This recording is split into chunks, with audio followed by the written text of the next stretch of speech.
안녕하세요. 채부자 부동산입니다. 부산시 함영근곡 노후계획 도시정비 통합재건축 상구역 두개 단지 유림2차, 유림1차 상구역 두개 단지를 손품해 보겠습니다. 특별정비 예정구역 아닙니다. 상구역은 세대수는 480세대, 네. 함영근곡 주택단지 정비용 구역에서 가장 작습니다. 네, 480세대 두개 단지 유림2차, 유림1차 상구역은 여기에 위치하고 있네요. 이렇게 위치하고 있습니다.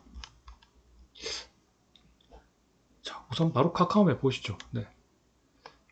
여기에 위치하고 있습니다. 금곡초에서 유림 1차, 2차 세대수는 240, 총 480세대.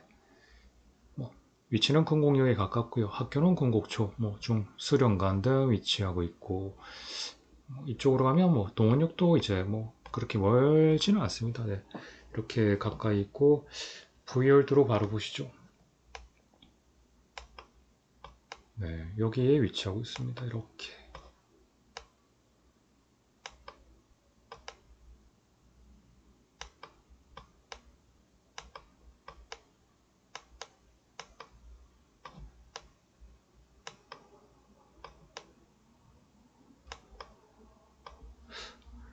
우리가 그 기본 계획 안에 이제 보고 자료를 보시면은 네, 잠깐만요. 우선은 보실 게 해운대하고 조금 차이는 있습니다. 차이는 있는데 이제 인구 허용수는 좀 작고 공원이나 이제 배수지 이런 것들 조금 많이 봤고요. 22,000세대가 이제 좀 증가한다 이렇게 보고 있네요. 용적률도 그래서 조금 기준을 좀 낮춘 것 같아요. 네. 우리보다는 좀 낮고 이게 보시면은 근곡, 그 다음 동원, 윤리, 함영, 수정, 생활권이 각각 구분됩니다. 각각 구분되고 이제 추가포 생활 소시 시설을 이런 식으로 이렇게 해놨거든요. 근데 청년 창업, 어린이 복합문화, 종합사회복지시설, 생활체육시설, 이 SOC가 위치가 보시면은 이쪽에 하나, 이쪽에 하나, 그 다음에 이쪽에 하나, 위에 하나, 아래 하나, 여기 이렇게 위치하는데 이런 생활 SOC 시설이 특히 걸어서 오시는 분도 있겠지만 차로 오시는 분들이 많잖아요. 그렇다 하면은 이제 역 주변에 있나, 그 다음에 차로 오나 이런 것들을 좀 따져보는 그런 것들을 좀 따져야 될 거예요. 여기도 있네요. 예. 자, 어제 그 말씀드린 대로 보시면 공원 녹지를 우선은 합니다. 서울의 청계천도 그렇고 한강도 그렇지만 각 라인을 대대적으로 이제 좀 정비를 하려고 해요. 이렇게 낙동강 금정선 대천천의 그린 블루 네트워크를 형성한다. 좋은 의도죠. 연결 통로를 통해서 공원 녹지 벨트를 조성하고 대규모 단지 이쪽인 것 같은데 덕계 공원 시설 같은 경우는 공공기여를 유도한다. 그러니까 너희가 공공기여에서 이거 좀 하자 이 말인 것 같아요. 일부는 네. 이렇게 보시면은 단면도가 낙동강이고 생태공원 돼 있고 여기 덕계공원 해서 예전구역 돼 있고 보행로 이렇게 장기적으로는 여기인데 이쪽이 돼 있고 네. 이런 식으로 되어 있는 것 같습니다. 근데 보시면은 역시 확실히 생활권이 달라지니까 그 방향성이나 이런 것들이 확실히 달라지고요. 많은 분들이 예상하는 대로 또 그 지금 보시면은 기존의 용도 지역이 다 다르기 때문에 이런 부분들 나중에 이제 정전정후 비례율이나 이런 것도 좀 문제가 될 것 같고요. 예를 들어서 스마트 시티 근곡 15분 생활권 이런 식으로 해놨는데 오늘 봤던 이제 근곡 하면 근곡 3구역이죠. 480 유림 1차, 2차 이런 식으로 해놨는데 이렇게 둘레를 돌릴 수 있는 생활권을 15분 내에 할 수 있는 이런 식으로 순차적으로 이렇게 하려고 한다. 그렇게 돼 있는데 이제 이런 것들은 가봐야 아는 거죠. 좋은 의도로 이렇게 한 것 같고 정비사업 참여 세대 수는 500세대 미만은 있죠. 3000세대 이상 나오는 게 많이 없었습니다. 그 보니까 많이 나오는 세대 수가 없었어요 그때. 잠깐만요. 여기 나오네요. 3000세대가 넘어가는 게 지금 뭐 네, 여기는 각각 개별 이렇게 되어 있습니다. 그 기본기 유학 보고 자료를 보시면은 약간의 이제 해운대하고 차이가 좀 많이 난다 이런 것들을 보시면 되고, 이게 어떻게 보면은 실거주 투자의 관점이 확실히 다르기 때문에 오히려 어, 또 제가 말씀드린 대로 플러스 마이너스 정보가 취합이 되면은 여러 가지 기회가 있을 수 있는 상황은 맞습니다. 그런데 이제 사람 심리는 비슷하거든요. 자, 참고로 제가 그 서울 쪽에 뭐 고객분이 있으셔가지고 서울 거랑 또 서울 쪽의 물건들을 좀 이렇게 분석하고, 제 능력이 뛰어나서라기보다 뭐 하나의 이제 제가 말씀드렸잖아요. 옵션 사항으로 어, 채소장찬에도 한번 좀 이렇게 좀 해주게, 뭐 서울에 얼마나 대단하신 뭐 중개사님들이 많겠습니까? 그분들 사이에서 이제 조금 삐집고 들어가는 거죠, 저도. 그래서 이렇게 드리는데 서울 거를 한번 볼 때마다 느끼지만 뭐 금액이 뭐 그냥 똑같은 강인데 어떻게 보면 정말 똑같은 강일 수도 있는데 네, 금액대가 이렇게 차이 납니다. 서울은 이쪽 라인 같은 경우는 뭐 이렇게 둘러봐도 그냥 한 30억, 2, 30억? 네. 그냥 금액을 한번 올려볼게요. 한번, 자, 50억으로 한번 해보자. 짜잔. 자, 50억으로 해도 이렇게 많습니다. 네. 돈의 가치가 정말 없어지는 것 같아요. 우리가 생각할 때 옛날 어렸을 때 사 먹었던 뭐 과자나 뭐 새우깡이나 뭐 아니면 특정 제품 뭐 말하는 건 좀 그렇지만 뭐 어떤 뭐 아이스크림도 그렇고 뭐 그 금액이 용량을 떠나서 가격대가 뭐 얼마 이렇게 차이가 안 나는데 이 돈의 가치가 정말 많이 떨어지고 이런 식으로 대체 자산이 이제 사실 그뭐 비트코인이나 금이나 주식 이런 것들보다 전통적으로 부동산으로 이렇게 들어왔기 때문에 돈의 흐름이 다 부동산으로 지금 흘러가고 있습니다. 어쩔 수가 없어요. 뭐 많은 분들이 일본에 따라서 이제 그런 거품이나 이런 걸 이야기를 하시는데 어, 조금은 상황이 다릅니다. 제 기준으로 볼 때 그런 비슷한 부분이 있지만, 네. 그래서 그런 정말 그 일관성 있는 정부 대책이나 규제나 시장 상황이 만들어진다 하면은 어떤 식으로 흘러가는데, 우리는 그때그때 상황에 따라서 정말 대책이나 이런 것들이 계속 달라지게 나옵니다. 그래서 뭐 표현은 그렇지만 정권이 바뀔 때마다 어떻게 변할지를 몰라요, 정말. 예. 그래서 그 이전에 어떤 그 싱크탱크를 하는 분들이 이제 그 장관이 되고 그 차관이 되고 그 부서에 이제 앉고 그 분들과 네트워크 인맥 쪽에 있는 분들이 어떤 식으로 되는지를 이제 보는 게, 결국 그 사람이 이제 결국 이렇게 아무리 정부 정책이 옛날부터 이렇게 한다 하더라도 그 사람이 결국 결정을 하거든요. 대통령의 가장 큰 힘이 인사권이잖아요. 인사권 어떻게 보면. 예.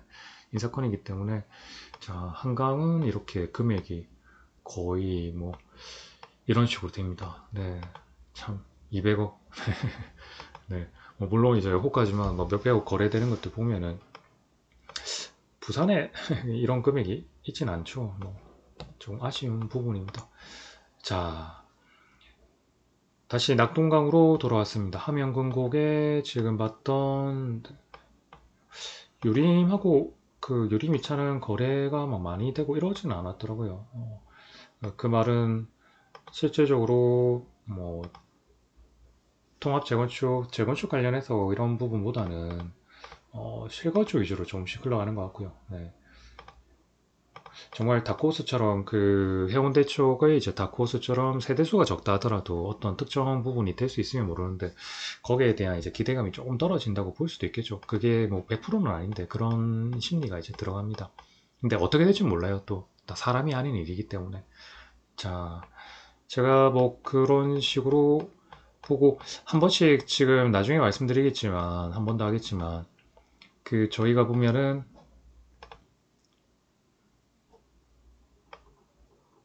자, 여기 보면 그 함영 대림타운과 롯데캐슬 카이저는 지금 통합 재건축 구역이 아니거든요.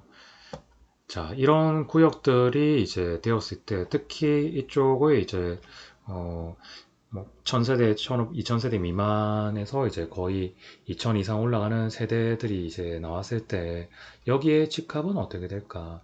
하명과 이제 롯데 캐스카이저 자체 내에서도 뭐 사람들의 이동이 심하겠지만 특정 매머드급의 준하는 단지가 들어왔을 때 이제 매매와 전세와 전월세 시장이 어떻게 변할 것인가?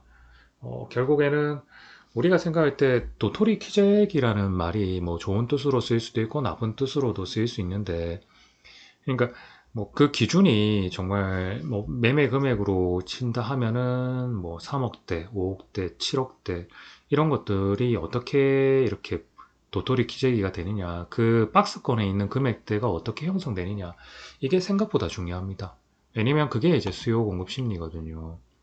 그래서 제가 이제 말씀드리려고 했던 거는 뭐 나중에 또 한 번 더 이야기 드리겠지만, 지금 보면은 이제 여기에서 가격대가 뭐 한 7억으로 보자. 7억에서 때 나오는 것이 이제 평수대가 이제 대형 평수대게 하겠지만, 네.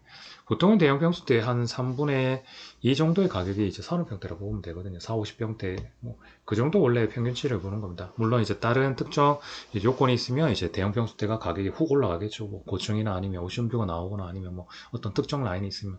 근데 이 정도의 이제 대형 평수대가 금액이 되어 있고, 면적을 30평으로 했을 때의 이제 금액들을 보면, 어, 이제 브랜드 자체에 있는 것들이 이렇게 형성이 돼 있다. 그러면 사실 사람들의 기본적인 판단은 비슷하거든요. 그러면 어느 쪽에 이제 흘러갈 것인가. 그래서 그걸 본다 하면은 신축과 구축의 매매 정도가 이제 나옵니다. 네, 매매가 얼마만큼 되었냐 이런 것들이 있다. 분명히 거래가 좀 되었을 건데 거래가 30평대 보면 이런 식으로 카이저보다 아마 대림이 더 거래가 더 많이 됐을 것 같아요 느낌에. 네. 대림이 더 거래가 분명 많이 됐을 것 같은데 보자. 이렇게 되고 30평대, 30평대는 뭐 자체적으로 거래, 그러니까 자체적으로 이동할 수도 있고 뭐 거래가 될 수도 있겠죠. 뭐 금액 박스권을 떠나서. 근데 보시면은 뭐 여기는 이제 전반적으로 달에 이제 매달 거의 이제 뭐 건수들이 이렇게 있다는 말은 그만큼 수요 공급이 이루어진다는 데인데, 이제 전체 박스권이 올라가는 게 이제 호재가 돼서 이 주변의 시세를 끌어올릴 것인가, 이쪽에 있으신 분들은 그런 걸 많고, 그리고 여기에 이제 투자자와 실거주 퍼센테이지를 이제 보고 나중에 이제 받쳐주는 수요를 보고 이런 것들을 이제 보면서 수요 공급 심리를 계속 판단하는 거거든요.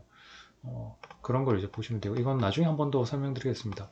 우선은 그렇게 봤을 때 우리가 이쪽만 이제 좋다고 생각하실 수도 있겠지만, 이쪽 단지를 어떻게 되느냐에 따라서 또 상황이 달라질 수 있습니다. 왜냐면은 생활권을 다른 식으로 해서 이렇게 다른 식으로 하려고 지금 하고 있거든요. 근데 여기가 말씀드리는 대로 시간이 한 번에 다 되고 이런 건 아니고, 보면 순차적으로 거의 10 이런 식으로 흘러갑니다. 거의 40년에 맞춰서 하긴 하는데, 자, 해운대와 달리 2040년이 됐을 때 어떻게 됐을지, 저도 제 나이가 그때는 거의 이제 중년에 넘어서서 지금도 그렇지만, 자, 그때 됐을 때 어떻게 될지, 우리가 기반시설 관련해서 계획시설에 잡혀 있다 하더라도 예산안이 이제 안 되고 이러면은 뭐 정말 뭐 일몰 되는 것처럼 뭐 십몇 년 뒤에 그 도로가 지어진다 했는데 내가 태어나서 죽을 때까지 도로가 안 지어지는 경우도 있어요. 네. 거기에 이제 묶여가지고 정말 이제 재산권에 이제 침해를 받는 경우가 정말 많습니다. 제가 토지를 하다 보면은 뭐 계획은 안 세울 수는 없거든요. 계획은 항상 세워놔요. 근데 이제 예산이, 특히 지방으로 가면 예산이 부족한데, 이번에 조금 놀란 거는 제가 이제 전국 쪽 부울경 쪽에 이제 임장을 갔을 때 그 소규모 이제 하천이나 도로 정비가 일괄적으로 다 되고 있었습니다. 그래서 그런 분들 보면은 좀 이 생활이 좀 좋아졌다 이런 것도 느끼고, 보통 예산이 별로 없는데 그렇게 하는 거 보면은 좀 신기하기도 하고. 자, 사설은 좀 길었지만 오늘은 네. 지금 상구역, 네, 상구역 480세대, 네, 요림 1차, 2차, 요림 1차, 2차와 이제 학교, 여기 라인이 있고, 생활권은 이렇게 달라집니다. 어, 이렇게 보시면 될 것 같아요. 자, 오늘은 통합정원주 상구역 얘기단지 송보임이었습니다. 시청해주셔서 감사합니다. 최부자 부동산이었습니다.